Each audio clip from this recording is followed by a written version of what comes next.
Se titula el poema Pañuelos en la aurora y está dedicado a Rosy. Oh Dios, pruébala en la abundancia, que el pan llegue a su mesa sin tantos sacrificios.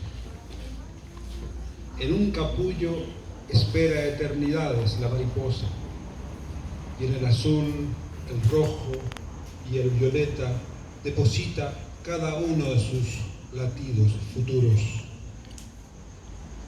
Yo tengo en el verde mi alimento y guardo el amarillo para el sol de noviembre, pero a ella la lluvia fría la hiere en sus pestañas, y a cada paso, como si hundieran sus camalotes en profundos raudales, la luz del amanecer se oculta bajo las piedras de la aurora.